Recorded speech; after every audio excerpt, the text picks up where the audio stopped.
Dr. NGR Educational and Research Institute, University, Madurai, Chennai.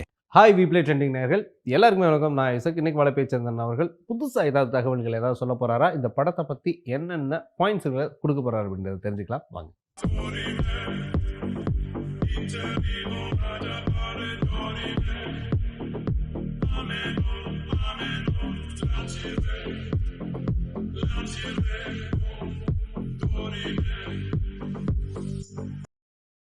Sir வணக்கம். Sir வணக்கம். வணக்கம். எப்படி இருக்கீங்க? சிறப்பாக இருக்கேன் சார். இந்த வாரம் என்ன சார் படங்களை வந்து இருக்கிற படங்கள்லாம் இந்தான்னு தள்ளி விட்ட மாதிரி வரிசையாக ஒரு 5 படங்களை தள்ளி விட்டாங்க. இந்த படங்களை பற்றி பேசுறதுக்கு முன்னாடி இன்னமும் பாருங்க, அந்த தக் லைஃபோடைய பெரிய ஓட்டம் இருந்துகிட்டே இருக்கு.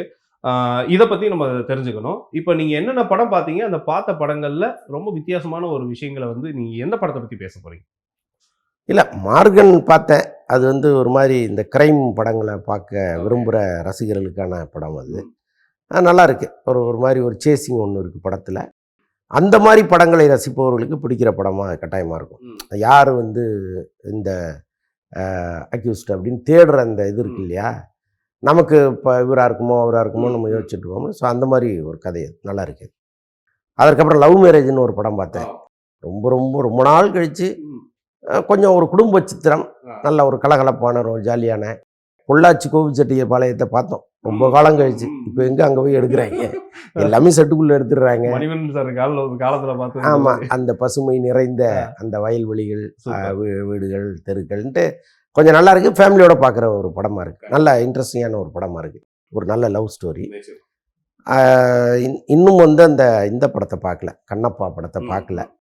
அது இன்னைக்கு தான் போடுறாங்க. இந்த இன்டர்வியூ பார்த்துட்டு போய் தான் கண்ணப்பா பார்க்கணும். பார்த்துட்டு அடுத்த வாரம். அப்புறம் குட் டே அப்படின்னு ஒரு படம். கட்டாயமாக அந்த படத்தை பற்றி நம்ம பேசணும். தயாரிப்பாளர், இயக்குனர், நடிகர் எல்லாருமே ஒருத்தர் பிரமாதமாக நடிச்சிருக்காரு. அவர் குடிப்பழக்கம் கிடையாது. ஆனால் படம் முழுக்க ஒரு குடிகாரனா அவர் வராரு. ஒன்றும் இல்லை, ஒரு குடிகாரன் ஒரு இரவு முழுக்க பண்ணுற கலாட்டா தான் கதை. ஃபுல் மப்பில் ஒருத்தன் வந்து என்னென்ன அட்டகாசம் பண்ணுவானோ அதுதான் முழு படமுமே. படுறகலையாக போய் கடைசியாக வந்து எப்படி முடியுது அந்த படங்கள்.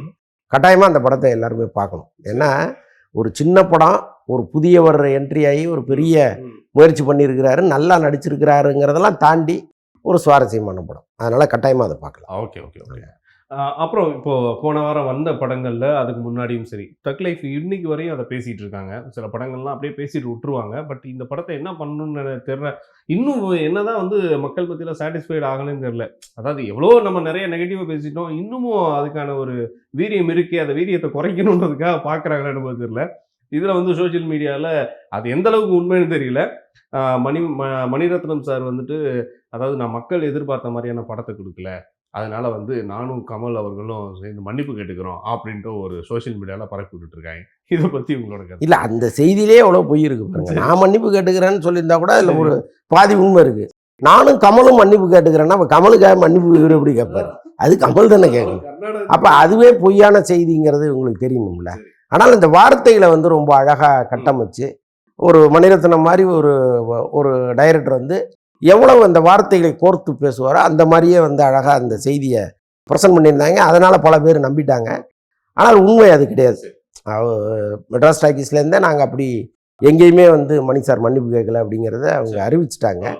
ஆனால் எனக்கு என்ன தோணுது அப்படின்னா, இப்படி ஒரு படத்தை நீங்கள் கொடுத்ததுக்காக மன்னிப்பே கேட்டிருக்கலான்னு தான் எனக்கு தோணுச்சு. ஏன்னா மக்கள் வேறு, நீங்கள் வேறு கிடையாது. இல்லை, மக்களால் நீங்கள் வாழ்ந்துட்டு இருக்கீங்க. மக்களுக்கும் உங்களுக்குமான அந்த ரிலேஷன்ஷிப் இருந்தால் தான் நீங்கள் ஒரு இயக்குனர்.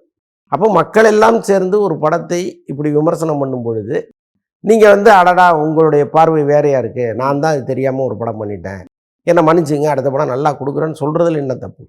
அதை ஒரு தவறுன்னு நினச்சி நீங்கள் மறுக்க வேண்டிய அவசியமே இல்லையே அப்படிங்கிறது என்னுடைய கருத்து. ஓகே. சரி. அப்புறம் தனுஷ் அவர்களுடைய படத்துக்கும் கிட்டத்தட்ட வந்து படம் ரிலீஸ் ஆன அந்த நாட்கள்லேருந்து ஒரு 100 கோடியை வந்து எட்டினது ஒரு பரபரப்பாக பேசப்பட்ட விஷயங்களா? பரவாயில்ல, தனுஷ் அவர்களோட படம் வந்து நம்ம தமிழ்நாட்டில் இருந்து ஒரு மனுஷன் வெளியில் போய் ஒரு சாகசத்தை செஞ்சுட்டாரு அப்படின்ற மாதிரி. இதை எப்படி நீங்கள் பார்க்குறீங்க? இல்லை, தமிழ் தெலுங்கு எல்லாம் சேர்த்து தான் 100 கோடின்னு சொல்கிறாங்க. அது வந்து தெலுங்கில் ஏதோ ஒரு 2 நாள் ஓடிச்சு போல இருக்குது. அதுக்கப்புறம் இப்போயும் ட்ராப் ஆயிடுச்சுன்னு தான் சொல்கிறாங்க. தமிழில் எப்படி அந்த படத்துக்கு ஒரு பெரிய வரவேற்பு இல்லையோ அதே மாதிரி தான் தெலுங்குலையும் இப்போ அந்த படம் ட்ராப் ஆயிடுச்சு. தெலுங்கில் ஓரளவுக்கு ஓடிச்சு, பட் இப்போ ட்ராப் ஆயிடுச்சுன்னு இன்றைக்கி தகவல் அது. ஸோ அதனால் வந்து அவங்க எதிர்பார்த்த ஒரு படமாக அது இல்லை, அவ்வளோதான். குபேரா தோல்விங்கிறத அவங்க ஒத்துக்கிட்டு தான் ஆகணும். ஏன்னா இனிமேல் பூசி மறைக்கிறதுக்கு என்ன இருக்குது? இன்றைக்கி வெற்றி தோல்விங்கிறது ரொம்ப ஈஸியாக எல்லாரும் தெரிஞ்சுக்கிற ஒரு விஷயமா இருக்குது. இதில் வந்து இல்லைங்க என் படம் வெற்றின்னு பொய்யா ஒரு விஷயத்த சொல்ல வேண்டிய அவசியமே இல்லை. அதில் ஒன்றும் நியாயமும் கிடையாது. அதனால் அவங்க ரொம்ப வெளிப்படையாக ஒத்துட்டு போகலாம். அவ்வளோதான். ஒரு படம் ஓடும், இன்னொரு படம் ஜெயிக்கும். சினிமாவில் சகஜம் தானே. அதனால் இவ்வளவு நாள் சினிமாவில் ட்ராவல் பண்ணவங்களுக்கு இந்த மாதிரி வெற்றி தோல்விகளை சகஜமாக ஏற்றுக்கொள்கிற ஒரு மனநிலை முதல்ல வேணும். தோல்வி தான் சார் அப்படின்ட்டு போயிட்டா முடிஞ்சு போச்சு. விமர்சனங்களுக்கு இடமே இல்லை. Okay okay. நீங்கள் சொன்ன மாதிரி இந்த சகஜம்ன்ற வார்த்தையை வந்து இப்போ நீங்கள் சொன்னதுனால டக்குன்னு எனக்கு ஒரு ஞாபகம் வந்துச்சு. இப்போ பார்த்துட்டிங்கன்னா ஸ்ரீகாந்த் அவர்கள், அதாவது வந்து இந்த கோலிவுட்டில் போதைப் பொருட்களுக்கான சில அந்த ஆக்குப்பையிங் யார் யாரெல்லாம் அதில் வந்து நிறைய விஷயங்களில் வந்து சிக்கியிருக்காங்க அப்படின்றது தெரியல. இன்னும் அடுத்தடுத்த சில விஷயங்கள்லாம் நிறைய பேசுகிறாங்க. பட் இது கோலிவுட்டுக்கே வந்து ஒரு சின்ன ஒரு கருப்பு புள்ளி மாதிரி, அதாவது மீண்டும் மீண்டும் கருப்பு புள்ளி மாதிரி. பட் இதை வந்து எப்படி பார்க்குறீங்க? அது இல்லாமல் ஸ்ரீகாந்த் அவர்களுடைய நீங்கள் வந்து ரொம்ப நெருங்கிய நண்பரா இல்லை சித்தப்பாவா அப்படின்ட்டு நாங்கள் சொல்லலை. ஏற்கனவே சோசியல் மீடியாவில் நிறைய பேர் கேட்டிருப்பாங்க, இவர் தாங்க அவர் சித்தப்பா, இவர் தாங்க அவர் வாழ்க்கையை கெடுத்துட்டாரு அப்படின்ட்டு. அது நீங்கள் எப்படி சொல்ல போறீங்க? நீங்கள் எப்படி பார்க்குறீங்க? பெரிய கும்பிடு. நான் அவரோட சித்தப்பாவே கிடையாது. சரி. அவர் வந்து வேற ஒரு சமூகத்தை சேர்ந்தவர், நான் வேற சமூகத்தை சேர்ந்தவன். 2 பேரும் உறவினரே கிடையாது, நல்ல நண்பர்கள், அவ்வளோதான். அதில் வந்து அவருடைய சித்தப்பா ஒருத்தர் இருந்தார், சுந்தர்னு ஒருத்தர் இருந்தார். அவர் தான் அவருக்கு டேட்லாம் பார்த்துட்டு இருந்தார். ஸோ அதனால் வந்து அவங்க சித்தப்பாவை குறை சொல்லி எங்கேயோ ஒரு பேட்டி கொடுக்கும்போது அதை நான் நினச்சி பல பேர் வந்து ஸ்ரீகாந்தோட சித்தப்பா இவர் தான், இவரை பிடிச்சி முதல்ல உள்ளே வைங்கன்னு இருக்காங்க, இதில் விசாரணை பண்ணுங்கன்னு. நானும் அவரும் பேசி கிட்டத்தட்ட 20 வருஷம் ஆச்சு. ஆனால் ஒரு காலத்தில் நான் அவருக்கு சின்சியராக இருந்தேன். எனக்கு அவர் வந்து ஒரு நல்ல நண்பராக இருந்தார். என்னை ஒரு மரியாதைக்குரிய இடத்துல அவர் வச்சுருந்தார். எப்போவுமே என்னை எங்கே பார்த்தாலும் எப்படி சார் இருக்கீங்கன்னு கேட்குற அளவுக்கு, அதாவது இந்த 20 வருஷத்தில் எனக்கும் அவருக்கும் பெருசாக தொடர்பு இல்லைனாலும் எங்கேயாவது பார்ப்போம்ல, இதே சினிமா தானே, எங்கேயாவது 1-2 தடவை எங்கேயாவது பார்க்கும்போது சார் எப்படி சார் இருக்கீங்க, நல்லா இருக்கீங்களான்னு ஒரு வார்த்தை அவர் கேட்குறத எப்போவுமே ஒரு வழக்கமாக வச்சுருக்காரு. ஸோ அதனால் வந்து இந்த இடத்துல நான் சொல்ல வர்றது என்னென்னா, அவருடைய சித்தப்பா நான் இல்லை, நான் அவர் இல்லை அப்படிங்கிறத ரொம்ப தெளிவாக நம்ம பதிவு பண்ணணும். மற்றபடி இந்த இஷ்யூ பற்றி பேசுகிறதுக்கு எனக்கு ரொம்ப கவலையாக இருக்கும். உள்ளபடியே ஸ்ரீகாந்தும் சரி, அவருடைய குடும்பமும் சரி, ரொம்ப ரொம்ப நல்லவர்கள். அவங்க வந்து இப்படி வந்து அவர் இப்படி ஒரு விஷயத்தை செஞ்சிட்டாரேங்கிறதே எனக்கு ஒரு பெரிய வருத்தம் தான். ஏன்னா எப்படி, யார் தொடர்பு, எப்படி உள்ளே வந்தாங்க, அவருடைய மனநிலை ஏன் அந்த அளவுக்கு போச்சு அப்படிங்கிறதெல்லாம் நிறைய கேள்விகள், வருத்தங்கள் என்னோட இருக்குது. பட் இதுலேருந்து அவர் மீண்டு வரணுங்கிறது நம்முடைய விருப்பம். ஆனால் இங்கே சட்டம்னு ஒன்று இருக்குது. ஒரு பெரிய தவறை நீங்கள் செஞ்சிட்டீங்க, அந்த சட்டம் இதற்கப்புறம் என்ன செய்ய போகுது அப்படிங்கிறதெல்லாம் ரொம்ப நிஜமாகவே பெரிய அதிர்ச்சியாக நம்ம பார்க்க வேண்டியது. ஓகே. இல்லை, இது வந்து இப்போ நடந்த ஒரு செயல் மாதிரி இது தெரியல. இது பல ஆண்டுகளாகவே இது புழக்கத்தில் இருக்கக்கூடிய ஒரு செயலாக தான் பார்க்கப்படுது. ஏன்னா நிறைய இடங்கள்ல நம்ம நிறைய செய்திகள் எல்லாம் வந்து கேட்குறோம். இல்லை, நான் சொல்கிறது வந்து இந்த ஹெராயின், கொக்கைன் இது எல்லாமே இப்போ வந்தது தான். இதுக்கு முன்னால் திரையுலகத்தில் நிறைய பார்ட்டிகள் நடக்கும். இப்போ வந்து ஒரு படம் 100 நாள் ஓடிச்சுன்னா பத்திரிகையாளர்களே அந்த பார்ட்டிக்கெலாம் கூப்பிடுவாங்க. இப்போ குடிக்கிறவங்க குடிப்பாங்க, குடிக்காதவங்க டிஃபன் சாப்பிட்டு ஜாலியாக வந்துடுவாங்க, அவ்வளோதான். ஸோ இந்த மாதிரி நிறையா உண்டு.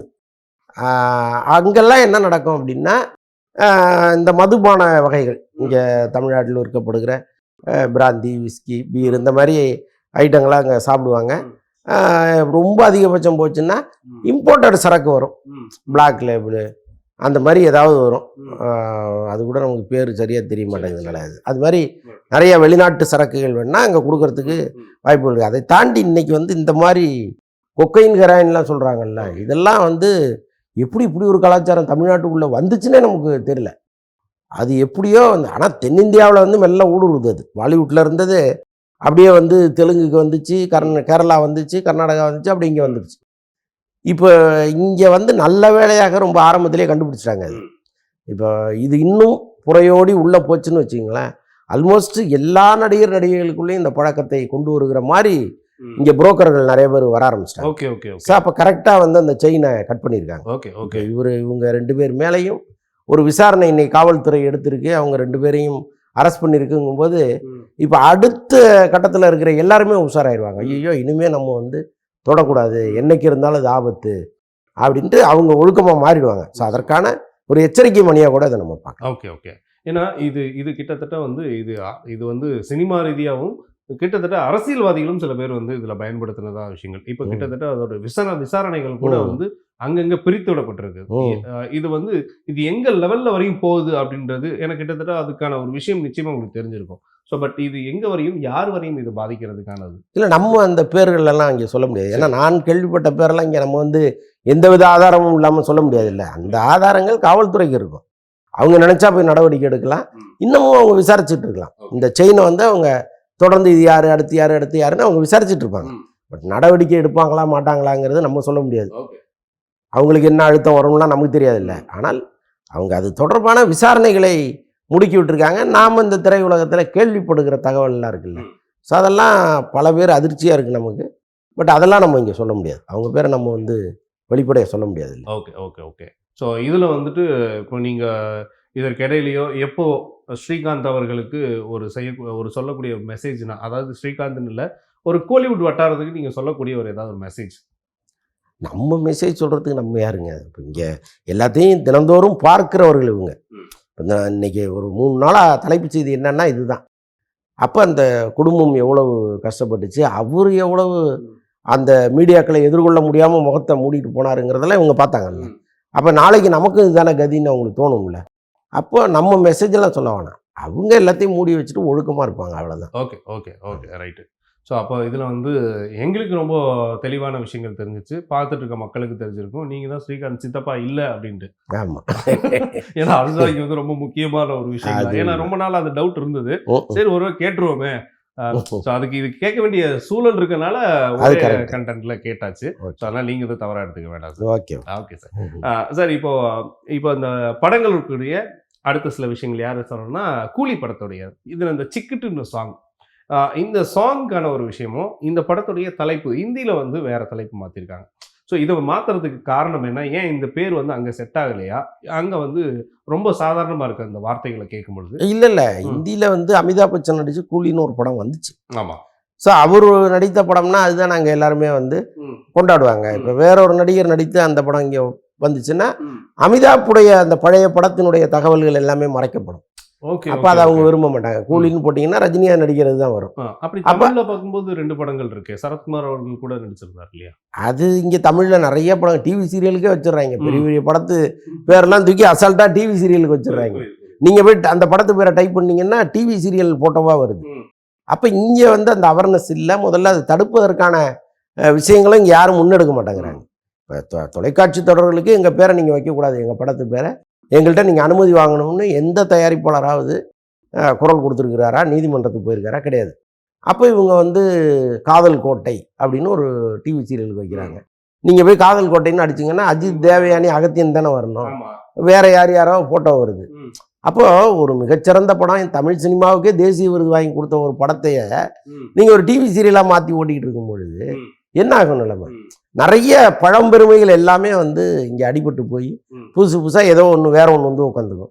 பட் அங்கே அதுக்கு அனுமதி இல்லை, அது முடியாது அப்படின்னு தெளிவாக இருக்காங்க. நம்மகிட்ட அந்த அவேர்னஸ் இல்லை. ஓகே, நீங்கள் கதை சொல்கிறது, திரைக்கதை பிரமாதமாக எழுதுறதுங்கிறதெல்லாம் தாண்டி படப்பிடிப்பில் அதிக செலவு வைக்காத ஒரு இயக்குனராக அவர் இருந்துட்டாருன்னா அவரை இந்த தமிழ் சினிமா கொண்டாடும். இல்லை, ஆக்சுவலாக இது ஒரு பெரிய விந்தை தாங்க. இந்த சோசியல் மீடியா உலகத்தில் திடீர்னு ஒரு நாளில் ஒருத்தர் வந்து பெரிய விஐபியாக மாற்றுறாங்க. ஒரே நாளில் அவரை கொண்டு வந்து தெருளையும் விட்டுடுறாங்க. இது மாதிரிலாம் முன்னாடி கிடையாது. என்னதான் அதிகாரத்தில் வந்து அப்படி ஸ்ட்ரிக்டாக இருந்தால் கூட அவருக்குள்ள ஒரு நகைச்சுவை தன்மை இருக்கும்ல. ஸோ அதுதான் அதில் வெளிப்பட்டிருக்கு. நம்மளே நிறைய இன்ஸ்டாகிராம்லாம் பார்த்து நான் நிறைய ஏமாந்துருக்கேன். இவ்வளோ நேரம் ரொம்ப சூப்பராக பேசிகிட்டு இருந்தார்.